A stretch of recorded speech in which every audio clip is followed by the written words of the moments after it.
Euh, Maintenant, je vais céder la parole à André Azoulay, conseiller de Sa Majesté le roi Mohammed VI. André Azoulay a reçu récemment à Madrid la Grande Croix de l'Ordre d'Alphonse X le Sage, l'une des distinctions les plus prestigieuses et les plus symboliques de l'Espagne.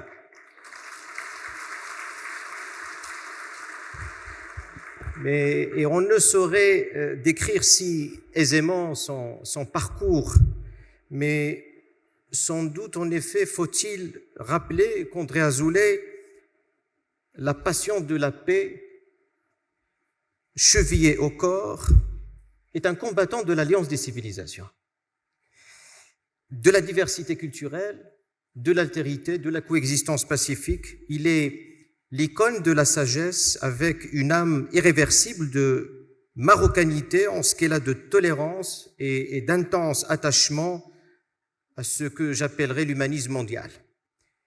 Il croit, il a toujours milité, il milite pour une communauté des nations en quête de lumière et qui a plus besoin que jamais de repères pour que prévale et s'impose au plus grand nombre une culture du respect mutuel dans la diversité et l'universalité des valeurs de liberté, dignité et justice dont nous croyons tous et qui n'ont besoin ni de frontières, ni de passeports pour s'épanouir et nous rassembler. Monsieur le Conseiller de Sa Majesté, vous avez la parole.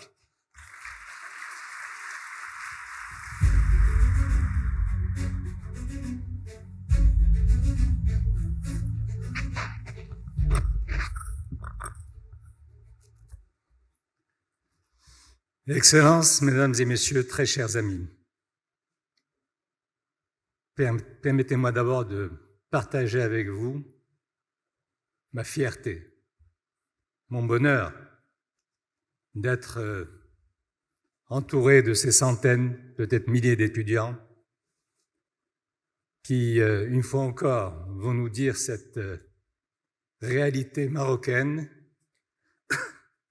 d'accueil de jeunes venus d'un peu partout, beaucoup du sud de notre pays, du continent africain, et ce que mon pays, le Maroc, aujourd'hui, comme il l'a fait tout au long des siècles, des millénaires, qui ont forgé, nourri, ciselé notre civilisation. Le Maroc, mon cher Miguel, tu le dis, mais je vais utiliser tes propos. Il y a bien longtemps que le Maroc incarne l'alliance des civilisations. Quand on est marocain, on vient au monde dans cette culture de l'autre, simplement par instinct de conservation. Si nous avions tourné le dos à l'autre, qui est nous-mêmes, nous ne serions pas. L'altérité marocaine est dans notre ADN. Nous incarnons l'alliance des civilisations aujourd'hui et ayant eu le privilège d'avoir appartenu au groupe de haut niveau des Nations Unies qui a donné naissance à cette alliance, il y a bien longtemps, sur proposition du président du gouvernement espagnol, M. Zapatero à l'époque, et du secrétaire général des Nations Unies, Kofi Annan, à l'époque. Ça a été de longs mois laborieux. Mais j'ai eu cette chance, ce privilège, dans ce groupe de 17 personnalités, très divers, très installés dans leurs propres convictions, et c'est normal. Il y avait là le président Khatami iranien, il y avait Monseigneur Toutou, nous venions d'un peu partout dans le monde, et au-delà de la définition du politiquement correct, qui était celle de l'Alliance des civilisations, en réalité, nous avions été appelés pour réfléchir au lendemain du drame de la gare d'Atocha à Madrid. Et l'équation à laquelle nous devions trouver une réponse était celle de savoir comment la communauté des nations a pu en était arrivée là. Notamment dans la relation ou la compréhension de l'islam par le monde occidental. Et la diversité de notre groupe vous laisse deviner quelles ont pu, tout au long des mois auxquels il a fallu pour travailler à la naissance de cette alliance, et j'ai eu cette grande chance, déjà à l'époque, d'expliquer ou d'allumer ce clignotant marocain qui a permis finalement, avec l'écoute de tous les autres, de trouver un consensus pour que cette alliance se mette en place.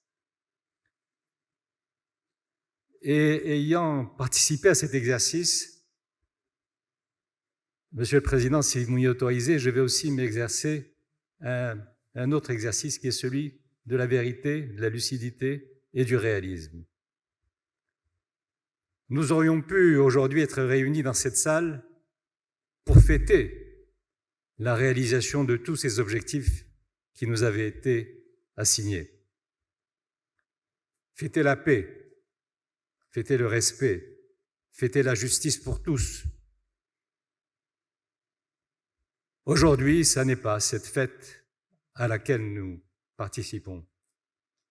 Certes, l'Alliance existe et c'est important. Mais la feuille de route que l'Alliance avait assignée à la communauté des nations n'a pas été celle que nous espérions. Nous sommes dans un temps, dans un espace. Nous sommes dans un monde, et je l'ai dit à plusieurs reprises parce qu'il faut être lucide, qui recule sur l'essentiel.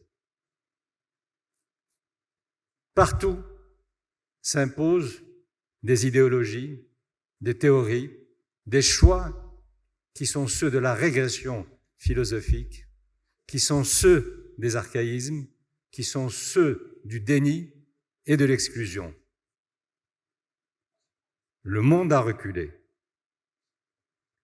Et je crois plus que jamais que, justement, l'Alliance doit rester l'espace dans lequel évolueront tous ceux qui refusent cette fatalité. Et je salue la création de la chaire de l'Alliance aujourd'hui dans votre université. Elle est la première dans le monde. Et ça n'est pas par hasard. C'est à Fès, c'est au Maroc, et c'est ici que cette résilience continue de s'affirmer, de s'exprimer, et ça n'est pas pour faire plaisir à qui que ce soit. Ça n'est pas un exercice que l'on nous a obligés à faire. Ça n'est pas non plus une théorie qui serait celle simplement de la convenance. Le Maroc exprime une réalité dans la continuité des choix qui sont les siens. Et même si nous jouons dans un club qui malheureusement devient de plus en plus sélectif, qui est celui justement de promouvoir la diversité comme réacteur central de la modernité quand on est en décembre 2024. Il y a des reculs qui sont inacceptables. Le Maroc y résiste. Et le Maroc propose un autre projet de société.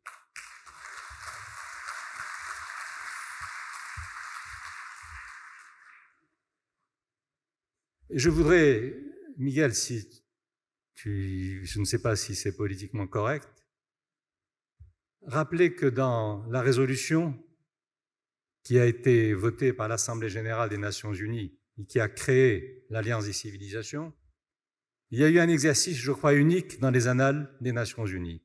Généralement, ces résolutions sont proposées au vote, elles sont anonymes, on ne dit pas qui a proposé, rédigé ou suggéré tel ou tel article de cette résolution.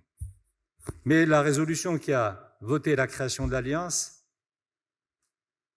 a été une exception parce que avec mon ami et collègue Hubert Védrine, nous avons dû signer de notre nom, à tous les deux, l'article de la résolution qui portait sur la paix au Moyen-Orient, entre Palestiniens et Israéliens. Ça ne s'est jamais produit. Mais sur ce paragraphe, et ça n'enlève rien à la charte qui fonde l'Alliance des civilisations, ce paragraphe est celui de Védrine et d'Azoulay.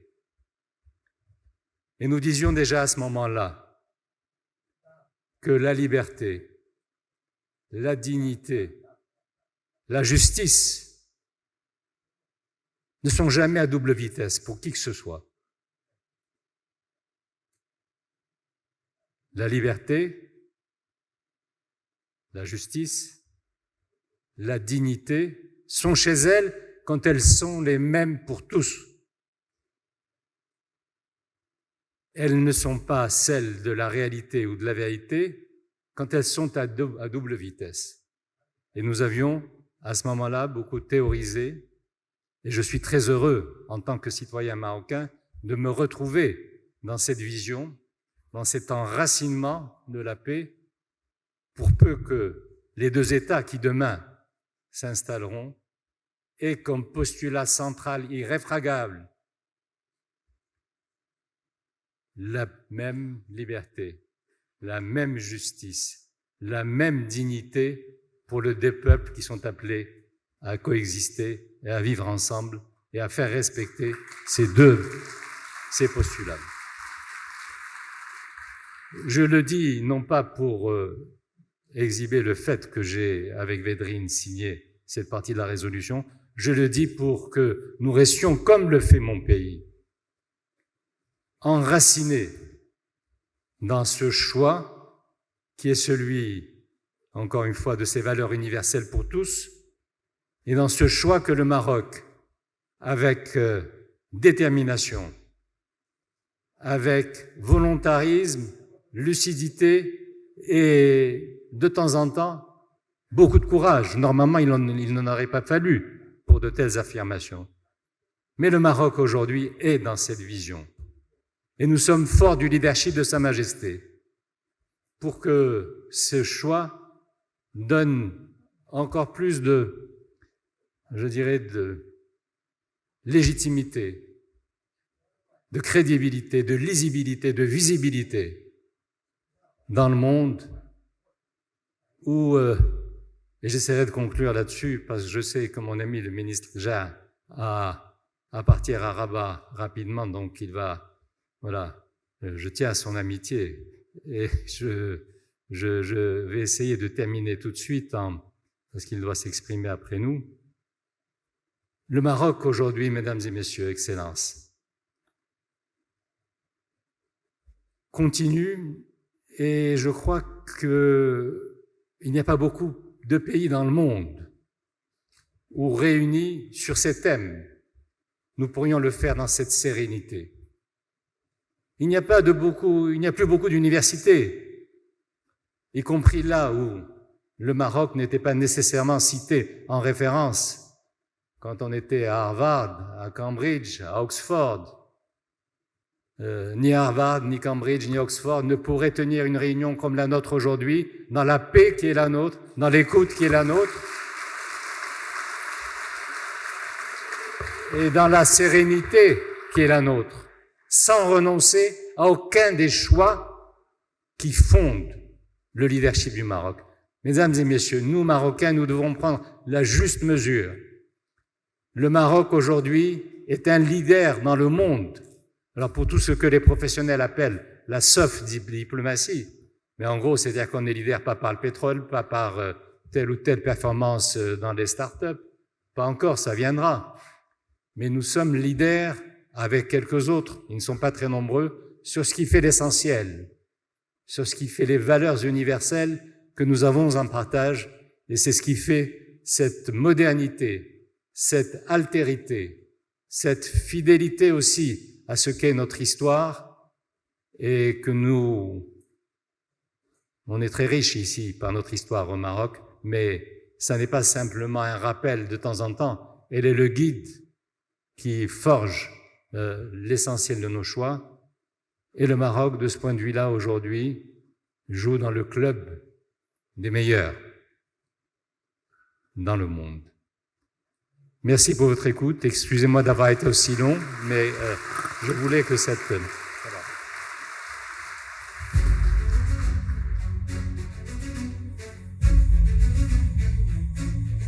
شكرا جزيلا معالي المستشار على هذه الكلمات الجامعة الشاملة والتي تلخص مبدأ التفاهم والتعايش وتاريخ المغرب كعاصمة عالمية للتسامح.